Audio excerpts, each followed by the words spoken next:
ہمارے prime minister صاحب وزیر اعظم جناب عمران خان صاحب بڑے ہی پریشان ہیں اور بڑے برے دن ان پہ آ گئے ہیں۔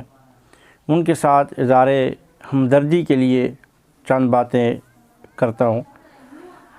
گزشتہ چند روز قبل حالیہ الیکشن سینٹ کے جو الیکشن ہوئے، اس کے بعد عمران خان صاحب نے قوم سے خطاب کر کے بہت جو ہمارا المیہ ہے، ہمارا نہیں بلکہ ہمارے لیڈروں کا بھی یہ المیہ ہے کہ وہ چند ٹکوں کی خاطر، چند روپیوں پیسوں کی خاطر وہ بک جاتے ہیں۔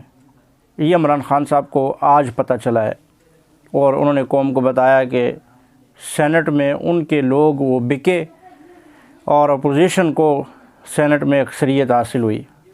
انہوں نے اس پر بہت آہو واویلا چیخ و پکار کی ہے۔ ہم ان کے ساتھ ہمدردی کرتے ہیں، اظہار ہمدردی ہے ہمارا کہ ان کے ساتھ واقعی بہت برا ہوا، ایسا نہیں ہونا چاہیے، اور مہذب اور باشعور قومیں اپنے ضمیر کو بیچا نہیں کرتی۔ یہاں تک ہم ان کی بات کے ساتھ 100% اتفاق کرتے ہیں اور ان کے ساتھ ہیں اور ان کے ساتھ اظہار ہمدردی کرتے ہیں۔ لیکن رہی اگلی بات کہ جناب عمران خان صاحب گزشتہ جب یہی الیکشن سینٹ کا ہوا، صادق حسن جیلانی صاحب جب چیئرمین بنے، تو اس وقت دیگر پارٹیوں کی جانب سے آپ کو کتنے ووٹ اضافی پڑے یہ آپ سے ڈھکا چھپا نہیں، آپ کو علم ہے۔ اس وقت آپ کا کہنا یہ تھا کہ یہ قوم کی اور ہمارے ممبران پارلیمنٹ کی ضمیر کی آواز تھی۔ انہوں نے دیگر پارٹیوں کو مسترد کیا اور انہوں نے خفیہ جو ان کا اظہار رائے تھا اس میں پی ٹی آئی کو ووٹ کاسٹ کیا۔ آج جب آپ کے ممبران نے ووٹ خفیہ طور پہ جو رائے شماری ہوئی ہے اس میں اگر اپوزیشن کو دیا ہے، تو آج آپ کیوں کہتے ہیں کہ انہوں نے ضمیر بیچ دیا؟ اس وقت ضمیر نہیں بیچا تھا، اس وقت وہ ضمیر کی آواز تھی آپ کے وقت، اور آج اگر انہوں نے یہاں ایسا کیا ہے تو آج وہ آپ کہتے ہیں ضمیر بیچ دیا۔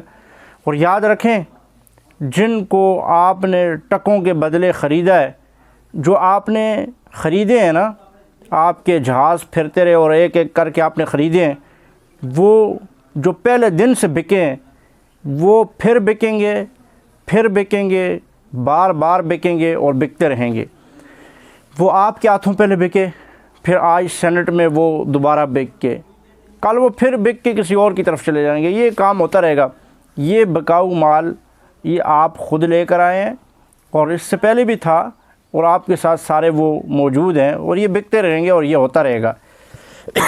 تو یہ غلط ہے، قطعاً ہم اس کی حمایت نہیں کرتے اور ہم اس کو اچھا نہیں سمجھتے، لیکن میں یہ کہنا چاہتا ہوں کہ آپ کے اپنے وقت آپ کا قومی اسمبلی کا الیکشن ہوا، آزاد امیدواروں کو سب کو پتہ ہے، ڈھکا چھپا نہیں ہے کہ ان کو خریدا گیا، پھر سینٹ میں ان کو خریدا گیا، کہاں کہاں پہ ایسا نہیں ہوا۔ لیکن آپ نے اپنی بار تو کہا کہ انہوں نے ضمیر کی آواز دی ہے، اب آپ کہتے ہیں کہ ضمیر کا سودا کیا ہے۔ اب کہاں پہ ضمیر کی آواز تھی اور کہاں پہ ضمیر کا سودا تھا، یہ فیصلہ اب عوام نے اور ہم نے اور آپ سب نے کرنا ہے۔ لہٰذا اس چیز کی حوصلہ شکنی نہیں ہونی چاہیے، ایسا نہیں ہونا چاہیے۔ اگر ہمارے لیڈر اور ہم بکنا شروع ہو گئے، ہم نے ٹکوں پہ اپنی قیمت لگا دی، تو یہ بہت بری روش ہے اور بہت برا رویہ ہے۔ اس سے اپنے آپ کو بچائیں۔ سیاست کریں، ضرور کریں، لیکن نظریاتی بنیادوں پر کریں، نظریے کی بنیاد پر کریں، پیسے کی خاطر اور لالچ میں نہ کریں۔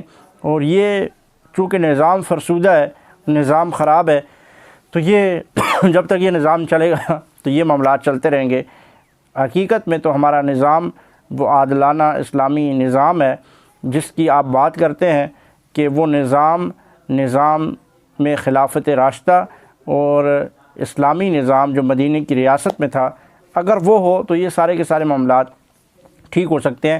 ان سب کی جو بنیادی وجہ ہے، جو جڑ ہے مین اس غلطی کی اور ان تمام تر جو غلطیاں ہیں ان کی جو جڑ ہے وہ یہی ہے کہ ہم نے انگریز کا فرسودہ نظام ہم اس کو لیے چل رہے ہیں، ہم نے اپنے اسلامی نظام کو اور شرعی نظام کو ہم نے چھوڑ دیا، اور مدینہ کی اسلامی ریاست میں جو نظام نافذ تھا اس کو چھوڑ دیا، جس کی وجہ سے مجھے آپ کو اور وزیر اعظم صاحب کو بھی آج وہی گلہ شکوہ ہے۔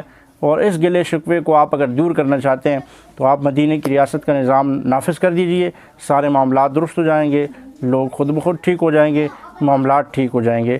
اللہ تعالیٰ میرا اور آپ کو حامی ناصر ہو۔